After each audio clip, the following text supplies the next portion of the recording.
Assalamualaikum warahmatullahi wabarakatuh. Welcome back to me again. Now with words ebook pemrograman web dengan judul pada bab 9 dengan judul Server Side Fundamental and Runtime.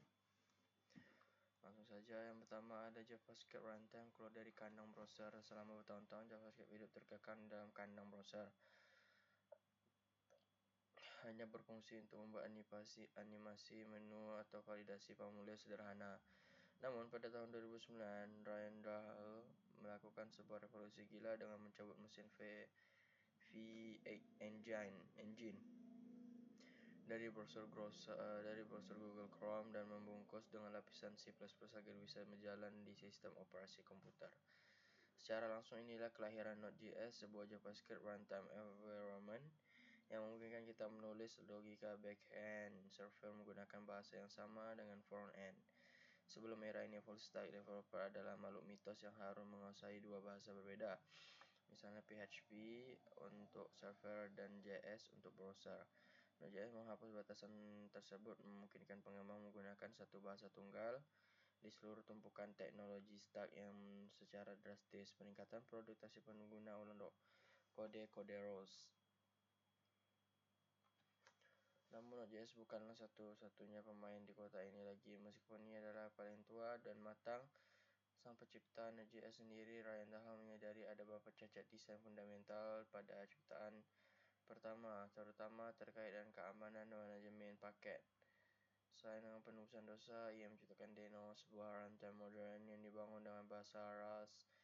Deno hadir dengan filosofi secure by default, artinya script Deno tidak bisa mengakses file sistem jaringan atau environment variable kecuali kamu mengizinkan secara explicit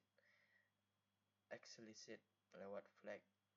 Saat menjalankan selain itu, Deno mendukung TypeScript secara native tanpa perlu konfigurasi kompiler yang rumit, menjadikan suatu pilihan menarik bagi pengembang pengembangan multiproses sejak hari pertama. Kemudian belum puas dengan persaingan dua raksasa, muncul lagi pendatang baru yang bernama Ban, yang mengeklaim diri sebagai runtime tercepat di dunia dibangun menggunakan bahasa pemrograman Zig yang mempresentasi performa tingkat rendah, bug dirancang sebagai drop-in replace and Node.js. Tetapi dengan kecepatan eksplorasi yang berkali-kali lipat lebih kencang, Ban bukan sekedar runtime, ia adalah all-in toolkit yang sudah menyertakan package manager pengganti npm.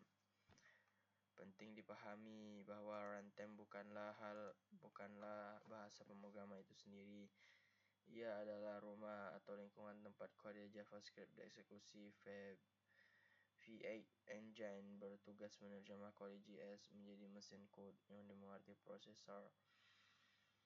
Sementara runtime menyediakan API tambahan yang tidak ada di standar bahasa JS, seperti akses ke file system, akses jaringan atau timer. Perbedaan utama antara runtime browser dan runtime server terletak pada API yang tersedia di browser. Kamu punya Windows dan dokumen untuk manipulasi tampilan, sedangkan server kamu mempunyai proses dan buffer yang manipulasi sistem operasi. Memahami batasan dan kemampuan lingkungan eksekusi ini adalah langkah menjadi back-end engineer dan komputer.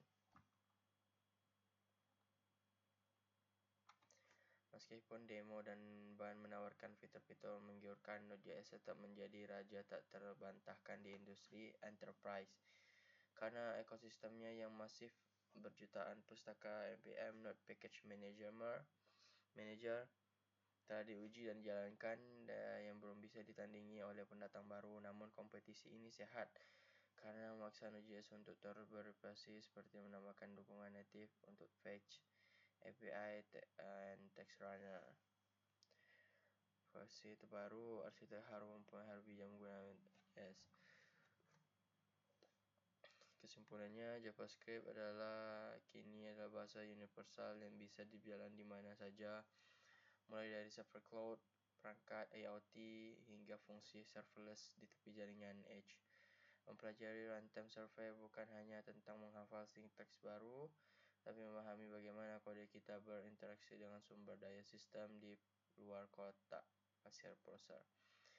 Ia membuka pintu menuju kemampuan membangun API, membangun streaming data, mengatur tugas sistem, dan membangun struktur digital yang kompleks. Era di mana JS hanya dianggap bahasa mainan sudah berakhir. Sekarang ia adalah tulang punggung internet modern.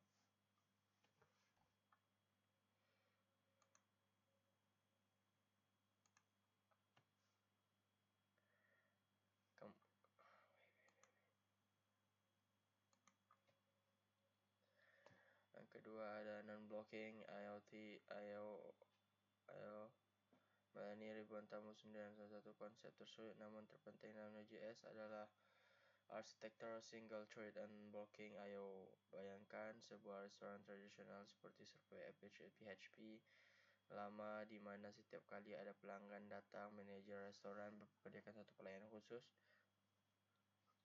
untuk melayani pelanggan dari awal sampai akhir. Jika restoran sedang ramai, ada 1.000 pelanggan restoran harus memperkirakan 1.000 pelayan. Ini sangat boros memori karena setiap pelayan membutuhkan gaji RAM dan ruang gerak CPU. Context switching. Jika pelanggan hanya duduk diam menunggu makanan dimasak, pelayan tersebut juga ikut diam menganggur, membuang-buang sumber daya yang berharga. Node.js bekerja dengan cara yang sangat berbeda, mirip dengan restoran super efisien yang hanya memiliki satu pelayan super single thread yang sangat cepat. Pelayan ini bertugas mengambil pesanan dari sebuah meja. Ketika meja satu pesan makanan,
tiga modul sistem perang saudara CommonJS dan ASM. Dalam pengembangan perangkat lunak memecahkan kode menjadi file-file kecil yang terpisah, modul dan praktik wajib untuk menjaga kerampian dan kemudahan perawatan di masa awal Node.js.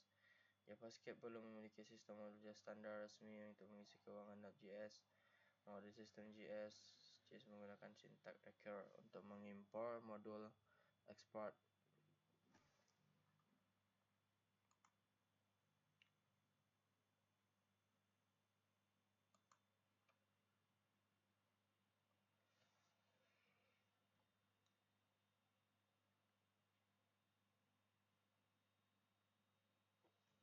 Kemudian sebelum kita dimanjakan oleh kemudahan framework seperti Express, Passive atau Heno, penting untuk bagi seorang engineer memahami cara kerja server HTTP pada level terendah menggunakan modul bawaan Node.js, yaitu modul HTTP membuat server mentah. Raw server memberi wawasan mendalam tentang bagaimana data sebenarnya mengalir melalui kabel. Server HTTP pada dasarnya adalah sebuah program yang membuka telinga soket di port tertentu, misalnya 3000, dan menunggu paket data masuk. Ketika paket data, Node.js membungkus menjadi objek incoming message request yang menyediakan objek server response untuk kita membalasnya. Ini adalah bentuk komunikasi paling purba di web. Anatomi objek request sangatlah kaya. Ia berisi informasi vital seperti URL yang diminta, metode HTTP, GET, POST, dan hidden data sebagai user agent atau content type. Namun satu hal yang sering menggunakan formula body dan request data formula atau JSON. JavaScript ON yang bersifat penggunaannya tidak dapat sekaligus lambat, kamu sifat berpotensi lambat berproses. Kita juga menggunakan event data untuk mengumpulkan potongan-potongan ini menyatukan kembali menjadi stream buffer. And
enam, ada integritas keislaman, fikih batin penyelamat umat.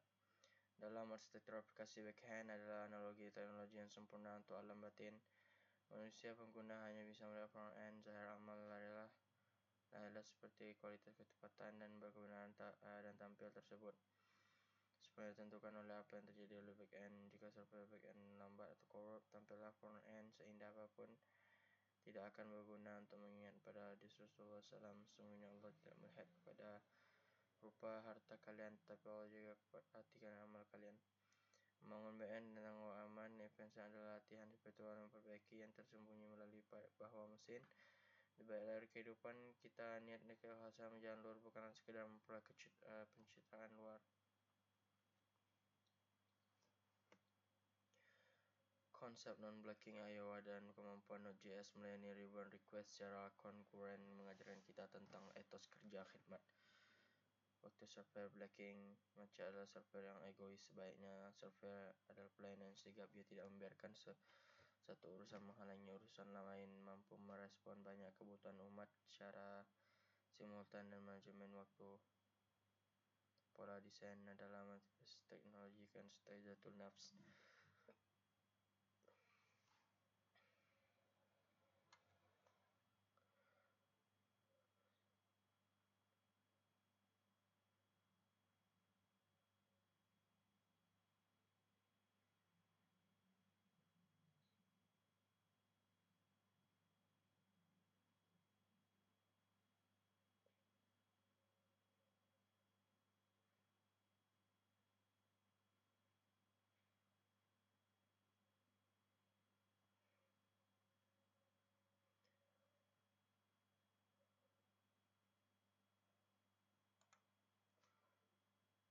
7. Kesempurnaan di balik layar infrastruktur. Bab ini menggunakan backup mesin teknologi backend mengubah pemahaman kita menggunakan Prima menjadi insurance system berikut pada arsitektur.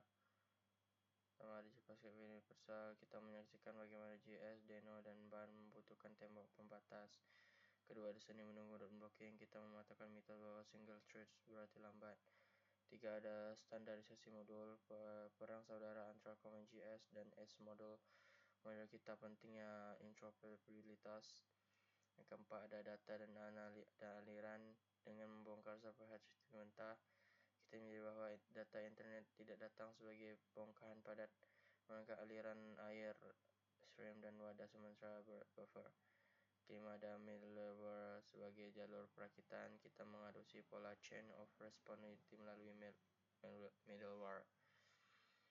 Dengan pemahaman tentang bagaimana SQL bekerja dan proses permintaan, kita siap membuka gerbang komunikasi dunia di bab 10. Kita akan membahas protokol selanjutnya komunikasi dan data melalui API REST and GraphQL. Sekian dari saya untuk membaca bab 9. Jumpa di lain waktu, insyaallah. Assalamualaikum warahmatullahi wabarakatuh.